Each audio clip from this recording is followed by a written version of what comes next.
Okay. So hello again. My name is Megan Barbano Maxwell. I'm the Director of K-16 Partnerships at the college. And I'll let Christina introduce herself. Good evening, everyone. My name is Christina Dixon. I'm the coordinator K-16 Special Projects. So we want to start off by talking to you a little bit about what dual enrollment is, if you're not familiar. This is a sort of short presentation, but it does have a lot of information. So we welcome questions whenever you need clarification. You can type them in the chat at the end. We can all talk, whatever you're comfortable with. So Christina, can you go to the next slide?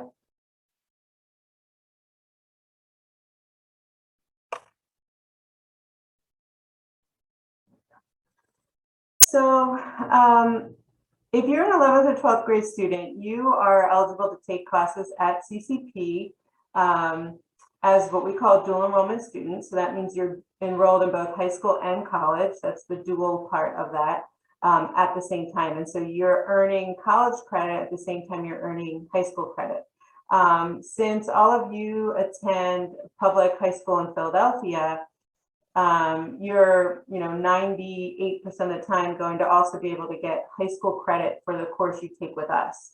So for example, if you were to take a history course with us, then you could potentially have that count as one of your social studies credits. Or if you're going to take English with us, that could count as one of your 4 required English courses credits as well. And so we work with the counselors at the high schools that you all attend and many others, obviously, throughout the city to kind of help coordinate that and make sure you're identifying courses that are the best options for you. So you get a head start on college. You learn what it's like to take a college course, but you do that, within Upward Bound, within the staff in our office, so you have extra added supports while you're taking college courses with us. You'd be able to access any of the services that the college provides as a dual enrollment student because we do consider you a college student when you're taking courses with us. The only thing you can't do is play on one of our sports teams. So you can't play basketball, you can't run cross country or any of those things, but you can participate in student clubs. You can use the library, the tutoring that we have, free tutoring for your classes. You can participate in any events that we have. We've even had students sing in the choirs before. So it's kind of the college is open to you. Dual enrollment students, I can't remember what's on the next slide, so I apologize. Would you mind going? I just want to make sure. Okay, sorry. I'm going to talk a little bit more about dual enrollment before early scholars, but dual enrollment students, what's really unique about our program is that you're going to enroll in a course that's already offered by the college. So you're not just in class with high school students, you are in class with a mix of our traditional students and maybe other high school students. So you have to meet all of the requirements for the course. So every course in college is going to have a prerequisite. So some requirement that you have to meet before you can take it. For us, for the college, primarily that is what we call placement. So part of the application process is going to be that you have to what we call satisfied placement. So, and that's in English or math. And those levels tell us what courses you can take at the college. So that's kind of a very general overview of what dual enrollment is. We have received some funding, you can go ahead, from the city to make it possible for students to do this for free. So in the past, we've charged a reduced tuition rate, but now we're able to pay for up to 2 courses per semester. And most college courses are going to be 3 credits. Like in high school, your courses are 1 credit. In college, they're 3 credits. So up to 2 courses per semester, including your textbooks. So we pay for your textbooks as well. To qualify, you have to be a Philadelphia resident, be an 11th or 12th grade high school student, complete our online application, FERPA form, and the Early Scholars Intent Form. So Early Scholars is what we call this money. So the money that pays for the tuition and books is what we call Early Scholars. So it's really funding. And we're going to go over each of those pieces a little bit more in detail. And then you have to place at college level or 1 level below. understanding what that means at CCP can be a little confusing. I'm not going to get into all the details, but we can share some information that you can read through about that. But that means that you have to place a English level 2 or above and math 017 or above in order to get this placement. And what's kind of important about that is level 2 and 017 are what we consider developmental or pre-college courses. So students don't earn college credit for those, but once they finish them, they are at college level. So sometimes we have students who are seniors who take those developmental courses with us, in this case for free, so that when you start at CCP, say in the fall, or another institution, you are at college level and you are able to take other college level courses like your psychology or sociology or biology or something like that. So you avoid having to pay for it once you graduate high school, if that's what your placement is. We determine placement using a high school transcript. I know there's something about this later. And your PSAT or SAT scores are also by a placement tests. Let's see. So a little bit about how to apply. We always recommend that students talk to their counselor about your interest in dual enrollment as a first step so that they know you're interested in it. We've worked with Ben Franklin and South Philadelphia in the past. We've worked with their counselors. We're working with them now when they have students. So they're familiar with the program, but it's always good to let your school know, particularly because, like I said, you may be earning high school credit for what you take. You want to make sure you're taking something that makes sense for you. Also because students can register for courses any time of the day. So you can take online courses, synchronous or asynchronous, hybrid or in person at the main campus or any of our regional centers. And the Northeast or Northwest, any of those centers as well. So if there's something that's closer to home or closer to your high school or something like that, you can do that as well. Some schools, depending on what your high school schedule is like, will allow you to take courses during the school day. Some schools will not because of the scheduling issues and things like that. So that's why it's important that they know that you're doing this. You have to complete our Advance at College application. There's lots of names. Everything we do has a name, right? So Advance at College means dual enrollment. Early Scholars means funding. So that's really the only difference. So, and you would apply through the CCP website, and after this call, we'll share with all of you, with Ms. Amy, Mr. Joe, the instructions for completing the application. We have step-by-step instructions that students can follow. But you'll be applying as an unmatriculated high school student, and what that means is that you don't have a major. Although you can, if you think you know what you want to study, particularly here at CCP, we can help you declare a major, but you don't do that on the application. You need to complete and submit what we call the FERPA form. It's a form regarding sharing privacy and sharing of information. That has to be signed by you, a parent or guardian, and your high school counselor. You have to satisfy college placement, and then once your application is accepted, you have to complete the Early Scholars Intent Form. This is what outlines sort of the requirements that I showed you earlier in order to get the funding. It's something that you have to sign that's acknowledging that you understand what the requirements of the funding are. CCP communicates through email. So it's very important that once you do apply that you're monitoring your email regularly. So once you apply, you'll get an email with a link to fill out the FERPA form. Once you do, and you also get an email telling you what to submit in order to have placement. Can I ask a question, Megan? Yeah. Mm-hmm. Will it go to their CCP emails, or will it go to their school email, or whatever? Whatever email they put in initially, it's going to go to. Yeah. Mm-hmm. Let me see, where was I?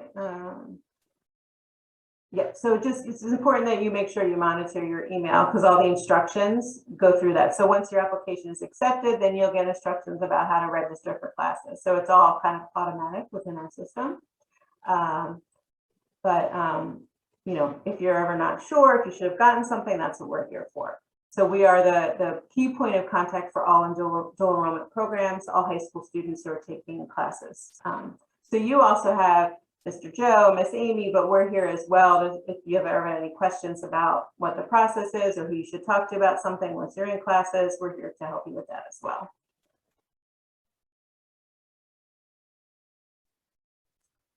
So we wanted to go a little bit more into placement. So before the pandemic, the majority of our students were testing, doing our AccuPlacer placement test in order to determine their college placement.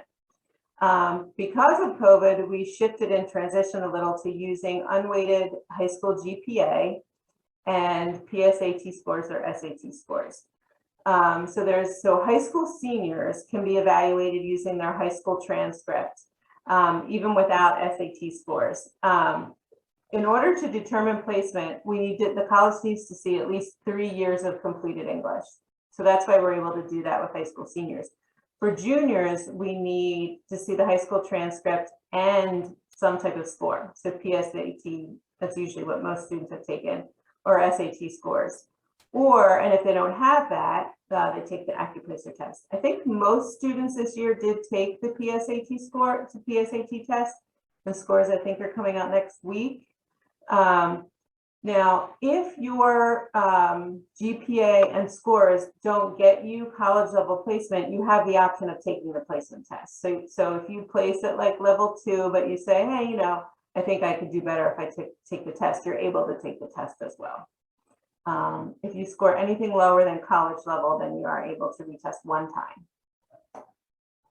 All applicants with a high school GPA of 2.74 or below will have to take the AccuPlacer test.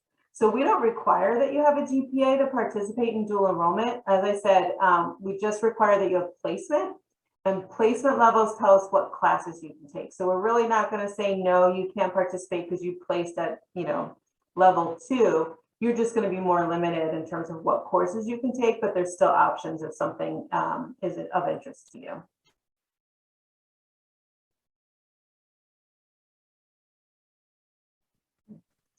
Thank you, Megan. So after you have applied to the CCP and satisfied placement, your next step is to complete the Early Scholars Intent Form. So Megan mentioned the Early Scholars Intent Form earlier, but essentially what the Early Scholars Intent Form is, it's a form where we kind of assess your information. So we're going to ask you for your personal information, your high school name. We'll ask for your counselor's information as well. We'll go over the terms and conditions of the funding. So we have certain terms and conditions that's required before you can accept the funding. And then at the end of the form, we're going to ask you to sign the form stating that you've read and understand the terms and conditions of the funding, and just kind of like your next steps. After you complete the Early Scholars Intent Form, I'll go in and I'll either approve or deny your form, and then you'll receive an email sent to your CCP email stating, congratulations, you've been accepted to the Early Scholars Program and you're going to receive funding. And we'll also list registration information after you complete the form. But again, all of this information is going to be sent to your CCP email addresses.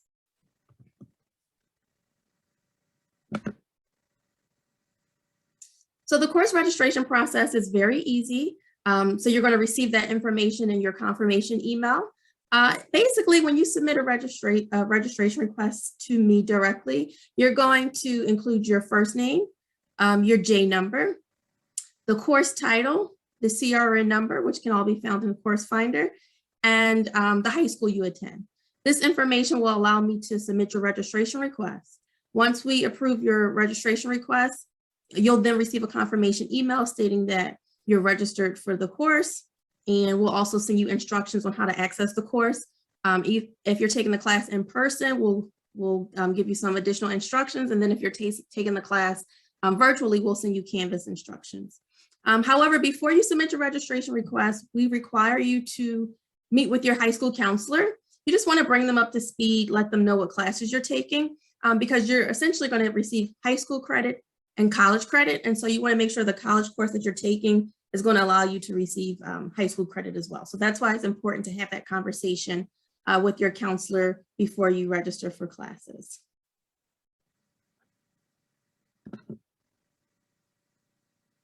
Textbook funds. So you don't have to worry about textbook funds because we're going to cover it under Early Scholars Funding. So we'll cover 2 courses and 2 of your textbooks per semester. And so what that looks like is once you register and I send you the confirmation email, in about 2 weeks or so, I'll follow up with a detailed email and it'll share information on how to get your textbooks. You can purchase your textbooks from the bookstore directly in person, provided you're vaccinated, or you can order your textbooks online. There's a full list of instructions because we want you to make sure that it's the right textbook that you need. So we'll go over information on how you should wait to open your textbooks and just confirm that this is the right textbook for the course in which you're taking. So it's very simple and easy. And again, I communicate with you all via email. Student support services. So since you all will be taking classes along our college population, you have access to our student support services. So for example, you have access to our learning labs. With the learning labs, they'll help you with study skills, reading and writing and science, different workshops or tutoring if you need it. You also have access to our library and different databases. And again, so you have access to these services via virtually or in person.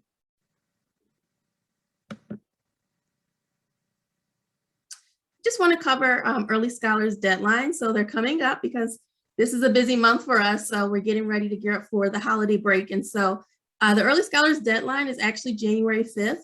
We're going to require new students to complete their applications, FERPA form, and placement for our 15-week courses. January 11th, we're going to require all of the registration requests to be sent to our office. And then January 13th, that's when your Early Scholars intent form is due. January 18th, that's when the semester begins for our 15-week term. Now, I know the deadline says January 5th. However, if you're excited and you're eager to get started, you can definitely start the process today. We just ask that you get it done by January 5th, just so we have time to process your application, you have time to satisfy placement, and we can get you registered for the classes that you desire. February 4th, we're going to request new students to complete applications for FERPA and placement for 10-week courses. And also February 8th, we're going to ask for the registration request to be due. February 10th, you're going to submit your Early Scholars intent form for those seeking funding if you're registering for 10-week courses. And then 10-week courses begin February 15th. But again, the earlier you start, the better, just because we want to make sure you get the classes that you're hoping for. And if I could jump in, there's always something I forget to share, and I always remember it by the end.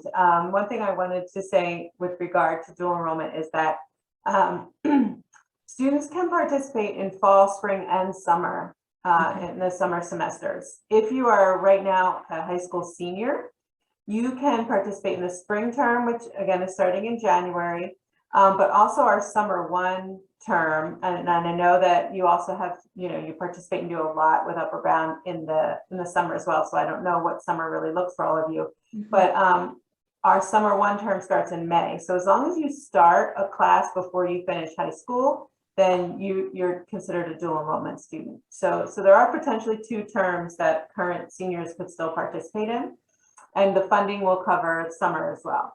If you're a junior, you could take spring, summer, fall, spring, and then early summer again. So, if you're interested in taking the course every semester, or, when your schedule allows, you are able to do that in all of those terms.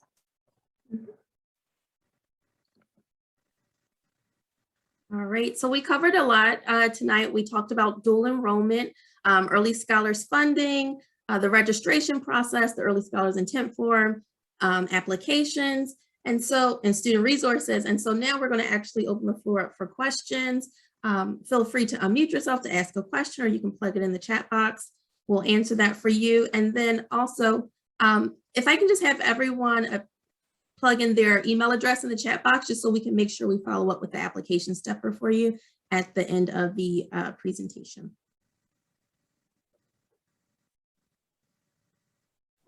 I started talking while we're waiting to see if there are any questions. We do often get questions about transferring credits. So the credits that you earn at CCP are transferable to other institutions. It's always going to be up to that other institution what they accept and how they accept it.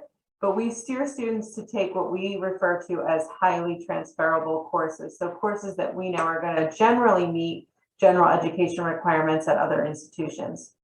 Also, anything you take with us, and if you stay at CCP, those courses, can be used to build towards your degree. They may or may not all apply, it depends on what you decide to study. But the process of transferring credits or using your credits at CCP is very easy. And it's something that if you're going to another institution, you would do after you are accepted and you commit to going there. And so that means that if you took 12 credits with us over a year or so, that then you would have 12 less credits potentially that you have to take at that other institution. So that does lighten your course load, it saves you a little bit of money. But also, if they don't transfer the way you might want them to, you're sort of at an advantage going into college having already taken college courses. And I think I saw a hand. Yeah, Aksa had a question. Okay, so I don't know if you guys explained this, but what did it mean when it says like placed at college level or below in math and English? Yeah, it's confusing. So at the college, now this is just specific to CCP. We require all students to have placement. They either do that through the placement test or with their high school transcript and SAT or PSAT scores. Based on the result of that review of the transcript or of that test, students get placed at a certain English level and a certain math level. The English levels we call level 2, level 4, and level 6. Levels 4 and 6 are college level. Level 2 is considered developmental. For math, we have, it's a little strange. We call them 017, 016, 017, 118, and then you have pre-calculus and calculus levels. And so the 016 and the 017 maths are developmental. Anything above that is considered college level. Those levels will tell us what courses you can take. So for example, if somebody wanted to take History 101, US history, you have to have a placement of level 4 or above. So you have to be placed at college level. If you want to take, some courses are going to have like a math requirement as well. It's mostly just math courses, but there are some other subjects that will have a math and an English requirement. If you wanted to take Justice 101, which is Intro to the Criminal Justice System, you have to have level 2 or above to take that course. So you can place developmental and still take a college credit level course. To get the funding so that we can pay for your courses with our Early Scholars funding, students have to place at level 2 or above and math 017 or above. So I don't know if that helps explain it. It's confusing. Megan, can I ask you a question? So Aksa, Nancy, and Laron are all juniors. Okay. So they did just take the PSAT. What are the PSAT scores that you're looking for in order to not have to take the placement test at CCP? Right. So to not take the placement test, you have to have a 560 or above in English. That puts you at level 6, placement at level 6. Okay. And then for math, you have to have 510 or above. And that puts you at math 118. You can't score higher than 118 with SAT scores. So lots of students, particularly those interested in science and math, will still take the placement test. So a lot of times seniors may have already had pre-calc, so they're a little more prepared and they feel like they were placed a little bit higher. Okay. That's what you need. Yeah. No, we always take the highest results, right? So if a student, if they wanted to share their PSAT score and their high school transcript with us, they can also still take the placement test. You know what I mean? And then we take whatever that higher score is. Right now we are doing placement tests in person on the main campus, Monday through Friday, and then we're also offering it remotely. And that scheduling is done directly with the assessment center, but we provide students instructions for scheduling their tests. Okay. Yeah. So guys, if you are interested in this, we can look at your SAT scores and see where they kind of line up and make a plan about getting you registered for the placement test, if that seems like it's going to be your best shot. So we can look at your GPA and your scores and kind of help you figure out what you should do. AXA, the school district, oh, I'm glad you're interested, Nancy. The school district, I think they haven't released the scores yet. You have a College Board account where we're going to be able to see it. But we just kind of have to wait for the school. So we'll talk to you actually Saturday and kind of like maybe we might just schedule you for a placement test. You know, that might be the best option if you're trying to get in sooner than later. But Yeah, I think they come out next week, the scores, but still it might just, yeah. Yes, I keep hearing December 7th, they're going to release some scores, but I don't know if they were referring to the PSATs or the SATs. Right. I know. So my son also took the PSATs. We are in New Jersey. They told him the 7th. So I don't know if that's like a school thing or a College Board thing or what. Raima had a question. She actually did early scholars last semester. Okay. Yes, So, your name looks familiar. And I think she's asking if she has to take it again or how she would move forward to take classes in the spring.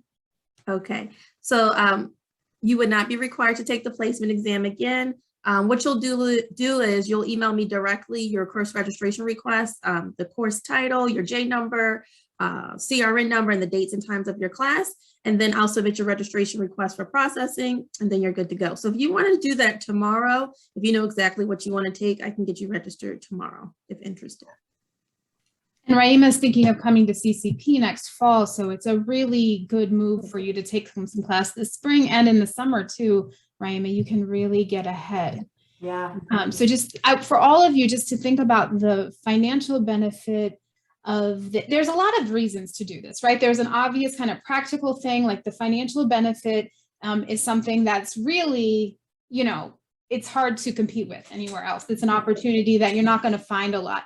But then also just the chance to practice being a college student, to kind of ease yourself into it by taking 1 or 2 classes while you have a lot of support around you and a lot of people kind of giving you tips and kind of, you know, pushing you to do your best is really something you shouldn't let pass up if you're ready to take on that challenge. And I think the 4 of you definitely are, based on your grades in high school and your commitment to Upward Bound. It's something you should really consider challenging yourself with, you know, talk to your parents. I know it can be like a little scary to think about, but they're paying for your books.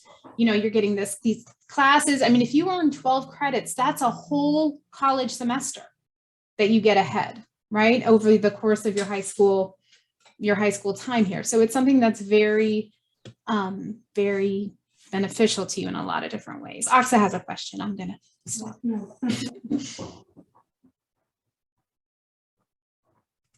Aksa asked, how many credits can you get in the summer?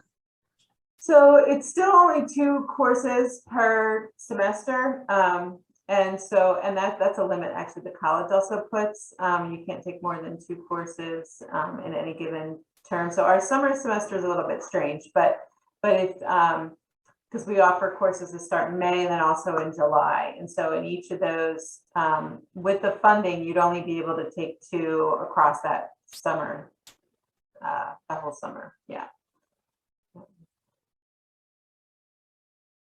Now, what was I going to say? Oh, about the courses, and if there is a sort of any, what's the word I'm looking for? If you're not really sure if you want to do it, I mean, I think that all of you already know each other. You can support each other if you want to. You know, we can put a few, like if there was 2 of you or 3 of you that wanted to take the same course, we could look to try to get you all into a course together to support one another, have study groups and things like that. You know, we could do that. So we don't put too many dual enrollment students in any one course or any one section, but we do put small groups in together. Oh, and I was going to say to Raima, if she knows what she's thinking about studying here at CCP, if she's still, I don't, once you're in the system, we can sort of do what we call a what if, and we can say, what if I chose this major and I wanted to take these classes, and it will show you how it applies to that degree, and you know how much of that degree you could potentially fulfill as a dual enrollment student. We could start to plan that out a little bit. You know, it's a nice way to sort of see the whole picture about like what you would have to do to complete the degree.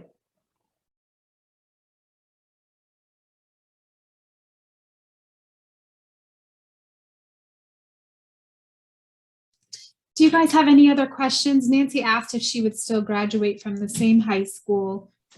Yeah. One of the things I was talking to Nancy about, and AXA as well, is considering the senior year only program. When do you know when the application would come out? I don't, but it's usually not till like April, maybe March or April, when they start advertising for it. And so with that program, you would be spending your entire senior year with us. So earning about 24 credits over the course of the fall and the spring, but you would still, quote unquote, belong to your current high school. So you're going to graduate with your high school class. You can still participate in activities if you're, you know, involved in any extracurriculars with your school. You can attend prom, you can do all that kind of stuff. So you're still a student at that high school. You're just spending your time with us. So you might still meet with a counselor or do those kinds of things. So we'll talk about that when we get a little closer to that application.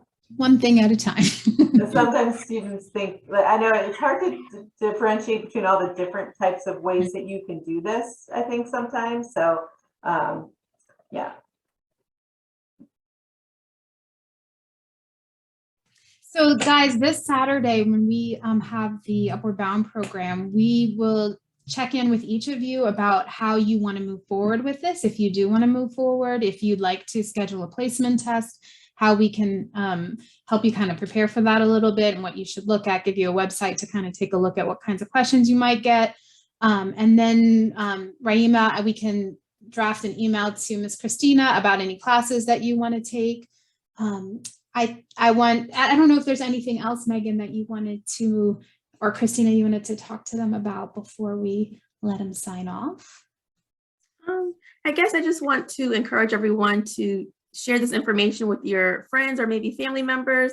Some of your friends may be interested in taking courses, and it's definitely beneficial to them as well, and you can take classes together. So just spread the word. I want all of the Upward Bound students to do it. Yes. I think they all should try. I mean, it's worth trying, right? It's worth like taking the test and getting an idea of where you stand ahead of before you become, you know, a high school graduate. You can actually start preparing now.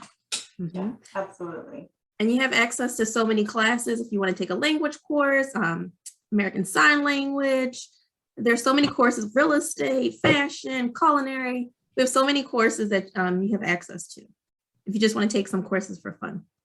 Yeah.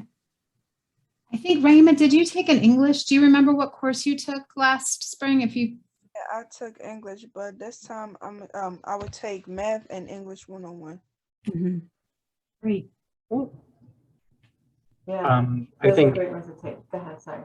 I was just going to say along those lines of just trying out different classes. If you are a junior or senior, obviously you are, who just isn't sure what you might want to major in. So, you know, over the past couple months, we've been talking about colleges and majors and careers and things like that. And if you were one of those students who were like, I have no idea what I want to do, this is a perfect opportunity to try those classes to see what you might be interested in, what you might be good at, and where you can excel.